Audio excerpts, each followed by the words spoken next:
Doctor Anil Goyal जी। राधे राधे। राधे राधे महाराज जी। महाराज जी आपके चरणों में कोटि कोटि दंडवत प्रणाम। महाराज जी सांसारिक सुखों का परिणाम तुरंत आ जाता है, जैसे समोसा जलेबी खाने का, काम क्रीड़ा का, परंतु नाम जप का सुख आनंद बहुत देर तक नहीं आता महाराज जी। तग्गे अमृतोपमम परिणामे विस्मयु तत्सुखम राजसम स्मृतम। जिसकी शुरुआत अमृत जैसी लगे उसका परिणाम विष होगा, और वो राजसिक तमोगुणी ये सब संसार की वस्तु है। अच्छा, अगर सुख मिला जैसे समोसा का, फिर कभी समोसा की मांग ना हो तो माने कि सुख मिला, ऐसा होता है बार बार। इसका मतलब सुख नहीं मिला, केवल सुखाभास था। सुखाभास मतलब सुखाभास जहां सुख है नहीं, केवल सुख की बात लगती है। जैसे कुत्ता हड्डी लेकर के एकांत में भागता है कि दूसरा कुत्ता छीन न ले, मेरा सुख है, और चबाता है तो उसके गलफरों से खून निकलता है, वो देख देख कर आनंदित होता फिर चबा रहा है, तो उसका भ्रम ही है ना। ऐसे ही मेरी रसेंद्री अगर बिगड़ जाए और कोई पदार्थ हमें सुख दे दे, तो आप हमें बताओ, हमारी जबान बुखार के बाद जब बिगड़ जाती है तो खीर भी कड़वी लगती है। कौन सा पदार्थ अच्छा लगता है? बोले कुछ अच्छा नहीं लगता है, रटा। बोले बिस्कुट ये वो बोले कुछ नहीं यार, बुखार के कारण जीभ खराब हो गई। मतलब उसमें अगर सुख होता तो मिलता मुझे। मतलब मेरी रसेंद्री में सुख आकर्षण भ्रमात्मक है तो उसमें स्वाद है। अगर मेरी जबान में छाला पड़ जाए तो किसी भी स्वाद में आप विचार करो। हमारी घ्राणेंद्री बिगड़ जाए तो कोई सुगंध हमें नहीं लगेगी। हमारा स्वास्थ्य बिगड़ जाए तो हर भोग, तो सुख का सत्य वस्तु त्रिकाल सत्य होती है। समोसा चटनी खाकर जो सुख मिला तो फिर केवट की तरह कह देना चाहिए, भगवान अब कछुनाथ लचाही। ऐसा तो नहीं हुआ, ऐसा नहीं हुआ। इसका मतलब ये भूत के लड्डू है। जैसे सोपन के लड्डू, सोपन में सब खाया पिया लेकिन जगह तो कुछ नहीं। 4 घंटा बाद फिर वही मांग, मतलब पेट भर लिया, फिर 4 घंटे गणित लगाया, अब क्या पाया जाए। पूरा जीवन हो गया पाते पाते, आज तक तृप्ति नहीं हुई। क्या सुख है ये सुख है। एक बार केवट ने भगवान के चरण स्पर्श किए, पखारा, तो चिल्ला के कह पड़ा अब कछुनाथ न चाहिए हो रहे। ये सुख है, ये सुख है जिसमें ये हो जाए कि अब तृप्त हो गया, अब प्रभु मुझे नहीं चाहिए। कल का चरित्र था, महाराज ययाति देव सुंदरी देवयानी से विवाह किया, और वृषपर्वा की पुत्री शर्मिष्ठा से भी पत्नी का भाव रखा। 3 पुत्र हुए। जब देवयानी ने जाना कि दासी से 3 पुत्र हुए, तब उन्होंने कहा मुझ सुंदरी से तुम्हें तृप्ति नहीं हुई, हमने कहा था इस दासी को कभी सैया पे ना आने देना। अब शुक्राचार्य जी के पास चली गई। उनके पिता थे शुक्राचार्य जी, और शुक्राचार्य जी से साफ दिला दिया ययाति को कि बूढ़े हो जाएं और शक्तिहीन हो जाएं। महाराज ययाति बूढ़े हो गए। तब देवयानी से कहा तुम्हें होश है, तुमने अपने लिए खतरा मोल ले लिया। जब हम तुम्हारे पति बूढ़े हो गए, किसी काम के नहीं रह गए, तो तुम्हारा जीवन क्या। तो उन्होंने फिर पिताजी से प्रार्थना की, बहुत ध्यान से सुनना। तो उनके पिताजी ने कहा जो पुत्र तुम्हें अपनी जवानी दे दे उससे ले लो। 5 पुत्र थे जो पुरुजी महाराज थे, उनके पुत्रों में। उन्होंने कहा पिता का पूरा अधिकार है हमारे जीवन पर, और मैं अपनी आयु देता हूँ। 1000 वर्ष अपने पुत्र की जवानी से भोग होगा। तब उनको घृणा पैदा हुई इस बात से कि तृप्ति ही नहीं हो रही।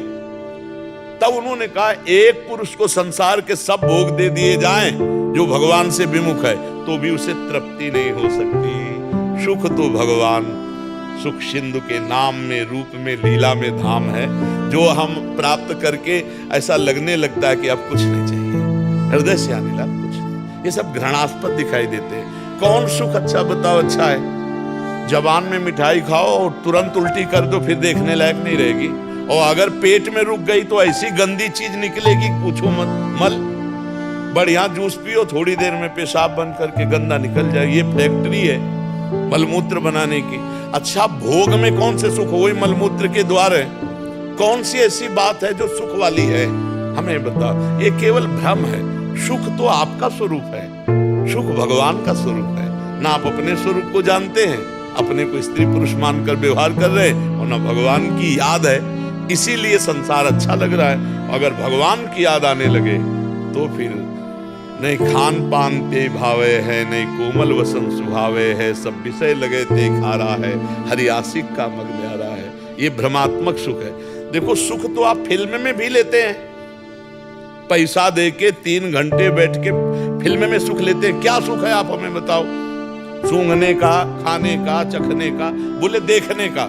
क्या पर्दे में क्या है? स्त्री है, पुरुष है, सब झूठा, खेल भी झूठा।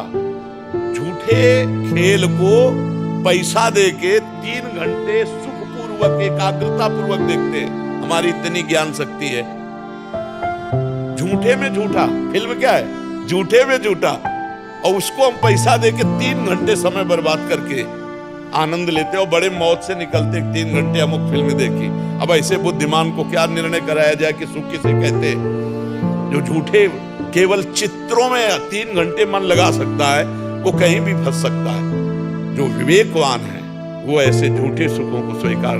सुख तो भगवान में, एक बार मन लगा के देखो भगवान में, एक बार भगवान का नाम जप करके देखो, तो सुख में आप रोने लगोगे, आनंद में रोने लगोगे। ठीक है ना महाराज जी? मेरा ये था कि जैसे हम जप करते हैं तो उसमें जब तक वासना रहेगी, जब तक पाप रहेगा, तब तक नाम का सुख नहीं मिलता। ये जो पार्थिव चीजें हैं, ये तो इंद्रिय जन्य है। हमारा इंद्रिय से कोई लेना देना नहीं। हम भगवान के अंश हैं, हमें सुख की अनुभूति भगवान से होगी। और जिस दिन पाप नष्ट हो गए सब, उस दिन अगर राम या कृष्ण हरि राधा कहते हुए रो न दे तो हमें बताना। राधा तो एकदम आनंद की ऐसी बाढ़ आएगी कि रो पड़ोगे और कहोगे कि जिंदगी में सुख कहीं ऐसा नहीं मिला, ऐसी शांति नहीं मिली जो भगवान में मिली। अगर ना मिली होती ना तो हम बचपन से लगे थे, हम कह देते। ऐसा नहीं है। भारी कष्ट की स्थिति में भी आनंद का, केवल तुम्हें सूचना मिल जाए कि तुम्हारी दोनों किडनी फेल है, फिर चेहरे का रंग ना उतर जाए तो बता देना, तुरंत फोटो बदल जाएगी। हर कष्ट सह रहे हैं और भगवान के बल से, भगवान के भजन के बल से आनंदित होकर 12 बजे रात के जग करके ये दिनचर्या हमारी चलती है। निरुत्साहित नहीं, हतोत्साहित नहीं और परेशान नहीं। और परेशान पक्का है, पूरा शरीर कष्ट से पीड़ित है, डायलिसिस होता है, भरपेट पानी नहीं पी सकते, भोजन की तो बात जाने दो। तो भगवान के भजन में अगर सुख, मैं डॉक्टर हूँ, डायलिसिस तो बहुत गंदी चीज है। हाँ, बहुत बहुत मतलब कि निचोड़ देते हैं। हम तो प्रिया प्रीतम के जल हैं, उन्हीं के बल से ये हम आपको बता रहे हैं कि भगवान में सुख होता है। अब ये तो बाहरी बात है, ये शरीर का उदाहरण। अंतर में जो भगवान सुख देते हैं उन तुम्हें कैसे बताएं?